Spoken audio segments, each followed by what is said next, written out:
Olá, sejam bem-vindos. Não confundi com aqueles podcasts que dizem muito bem-vindos. Bem-vindos é suficiente. Eu oriento a minha vida segundo os ditames dos tapetes de entrada e até ver o que é que vemos nos tapetes de entrada, que é toda a literatura que me interessa.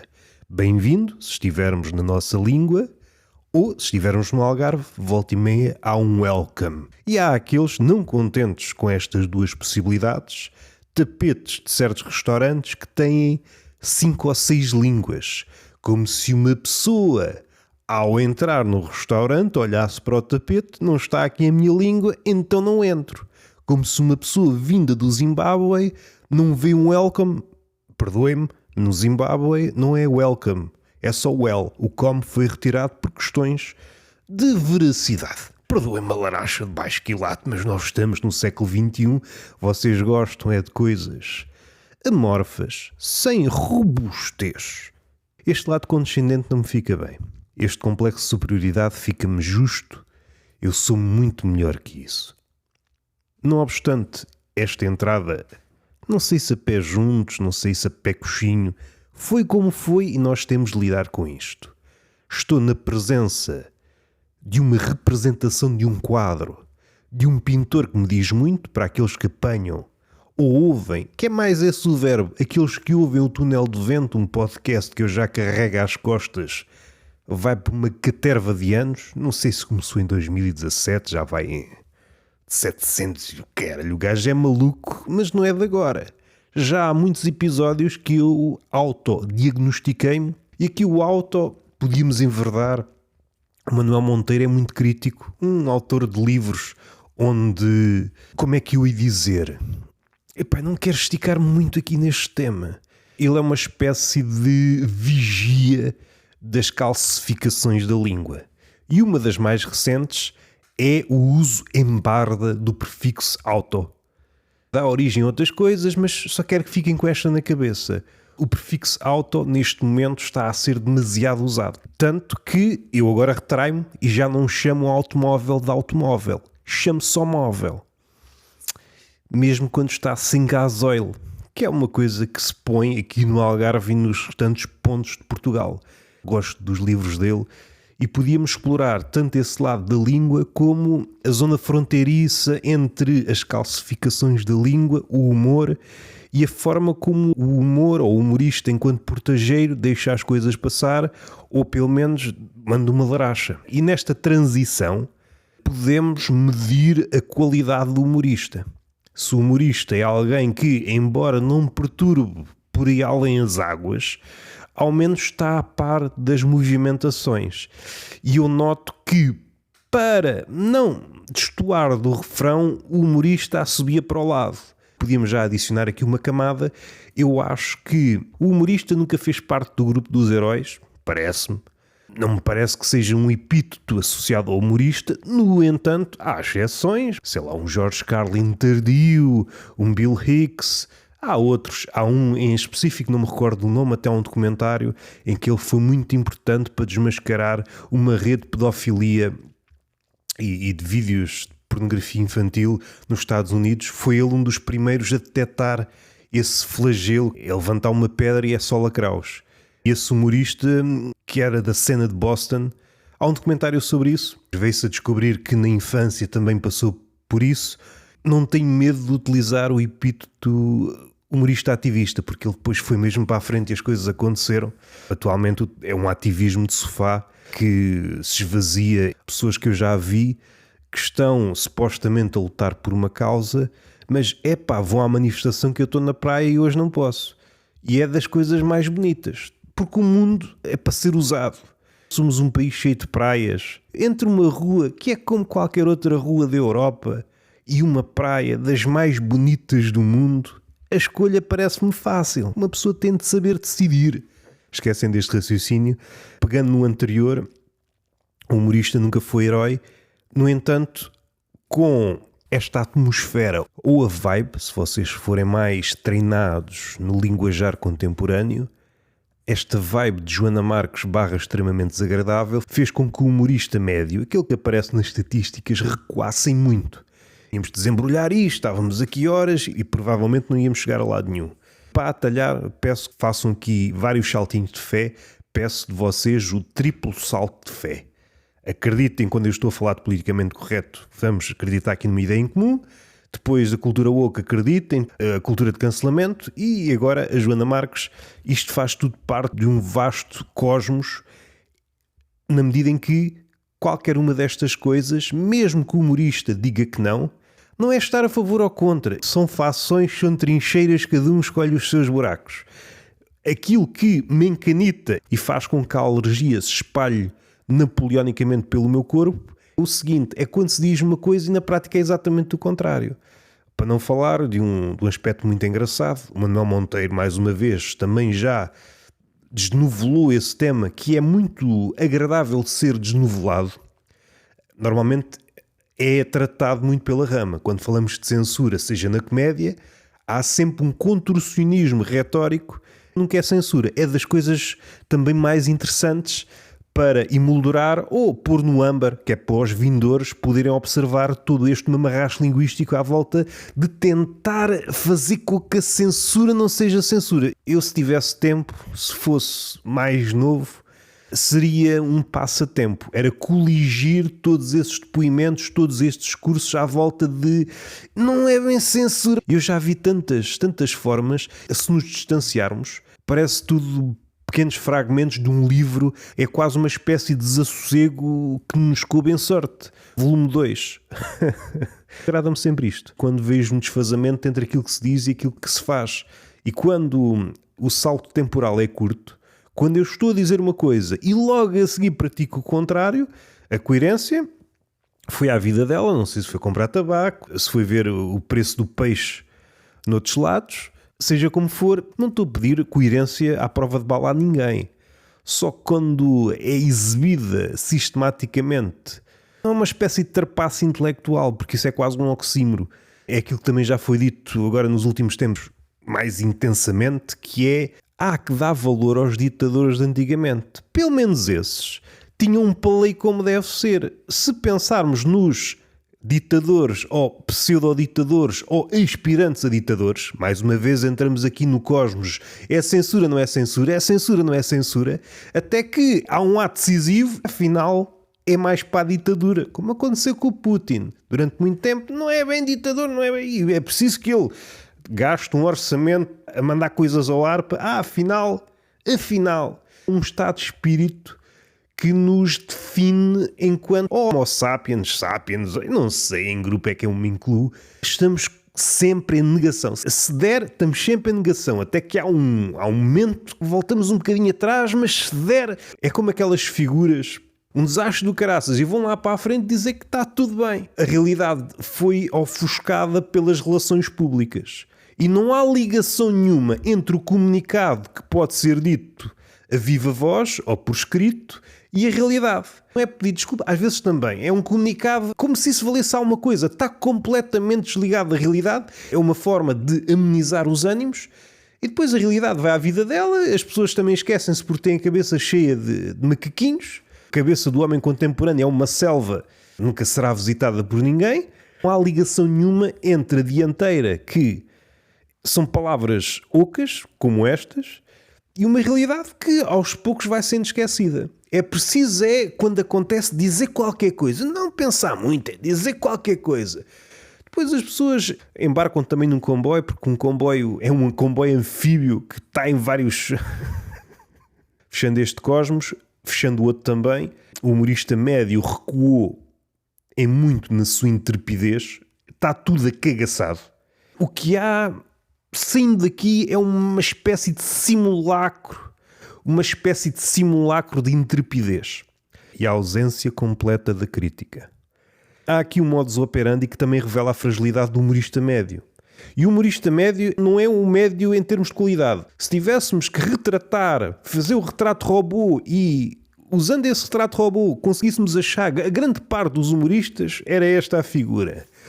Tece-se uma crítica mais ou menos afantochada no sentido de ou popularucha ou mesmo de comédia. Isto é só para dar alguns detalhes, uma crítica mesmo à antiga, uma crítica de mandar abaixo, e hoje parece que, se não for para falar de números em jornais que falam de humor, de cinema, precisaria de mais 10, 20 minutos para estar aqui a debulhar para chegar a qualquer coisa. Estão completamente hipnotizados nos números. Completamente hipnotizados nos números. E parece que a comédia é só aquilo que chega ao Excel.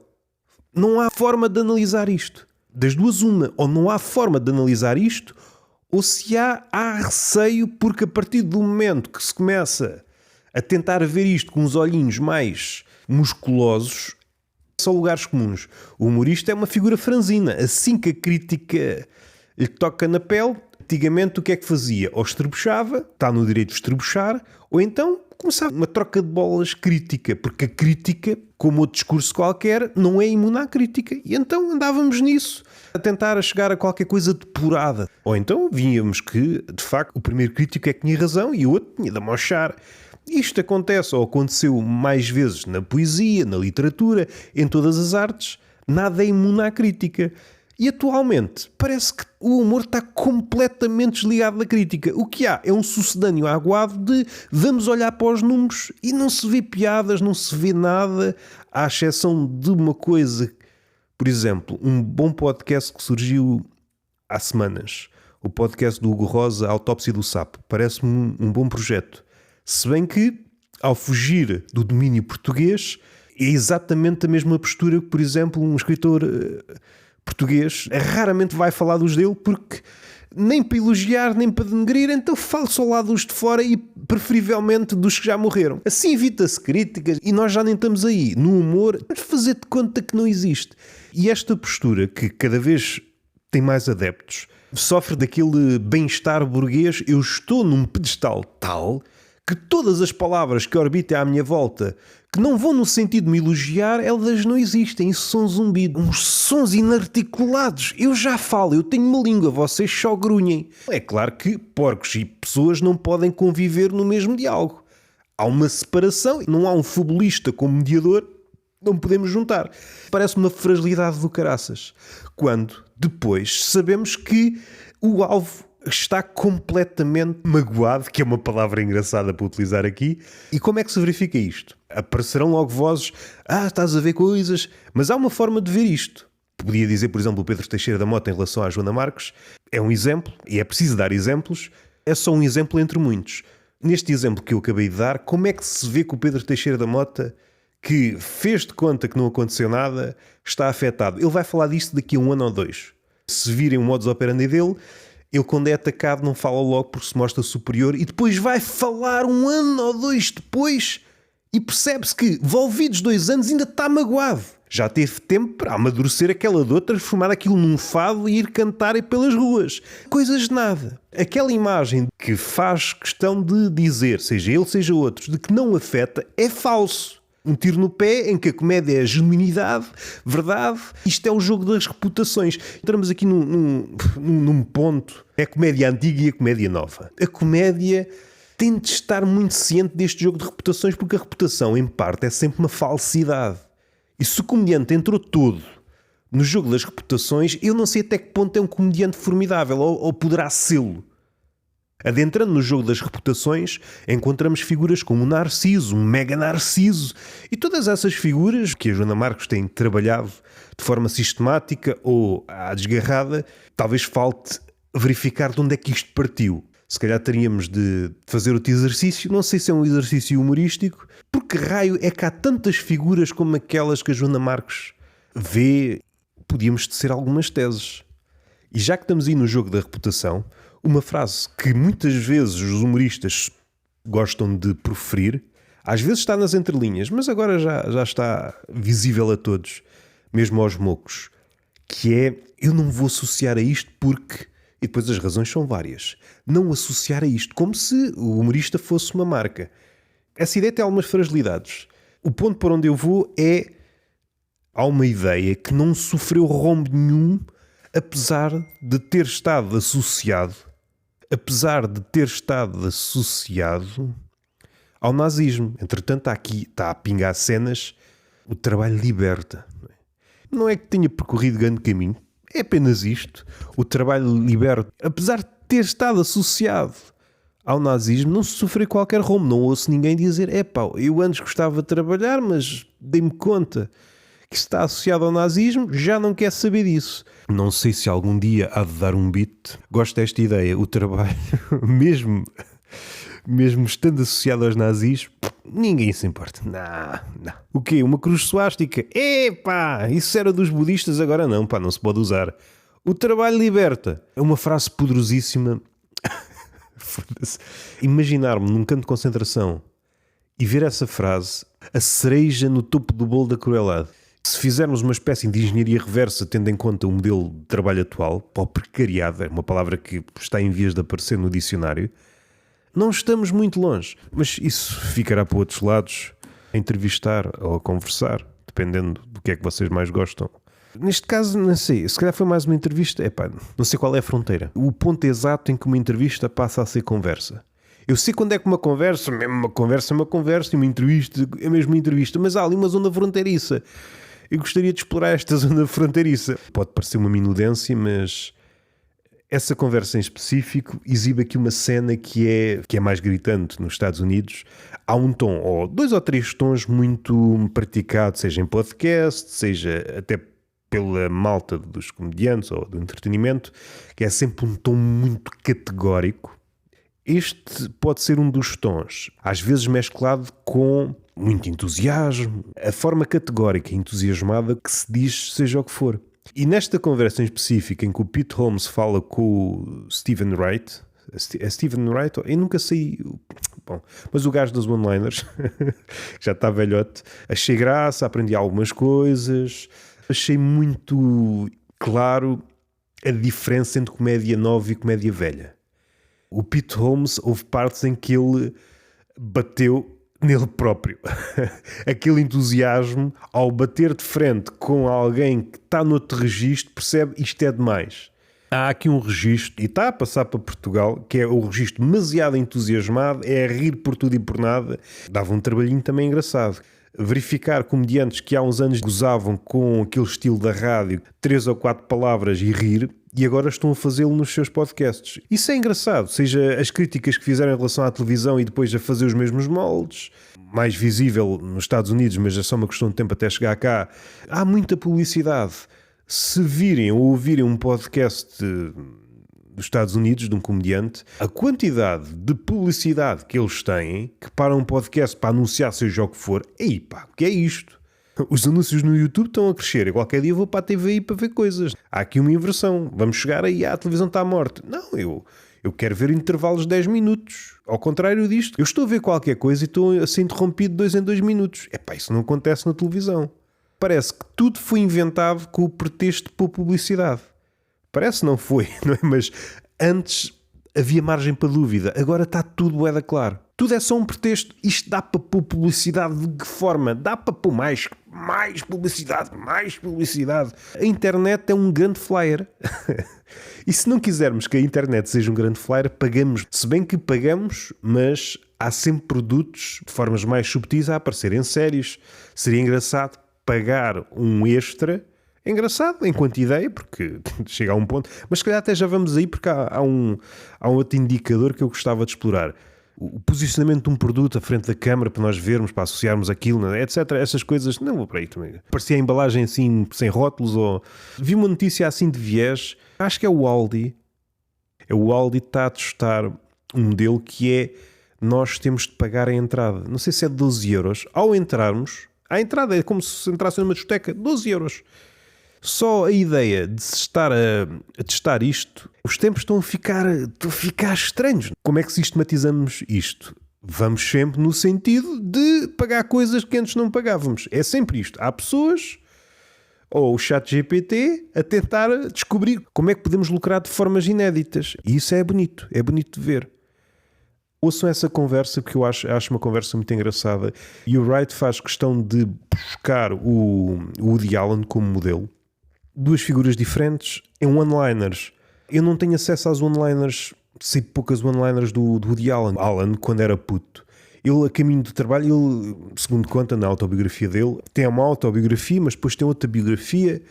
A biografia está a sair exatamente no momento que rebenta o escândalo e o biografista foi... Mas que foda-se! Que é uma sensação muito engraçada. Vocês, estou a contar a vida desta personagem que, ok, de repente há um escândalo que contradiz tudo aquilo que foi, aquilo que é contado, perde o relevo, está a acompanhar aquela pessoa durante anos. Tenho aqui um livrinho, está editado na Relógio d'Água, se a memória não me falha. É um bom livro, ainda assim. Pessoas muito ocupadas, aquilo é às mejinhas durante muito tempo. Tenho um livro, ok, está pronto para editar. Vou editar no exato momento em que eu vou editar. E aparecem bué merdas sobre o Woody Allen. Mas esquecendo isto, nós não somos o Cláudio Ramos. Aquilo que me deixou alegre. Não sou muito destas alegrias, mas neste caso é alegre. O Wright, para mim, a par do Mitch Hedberg, daqueles que eu conheço, os dois reis das one-liners. E até se calhar ponho o Wright um bocadinho acima por um motivo. É como se cada one-liner, há exceções, mas é muito difícil perceber fórmulas no Wright. E aqui posso-me contradizer já a seguir.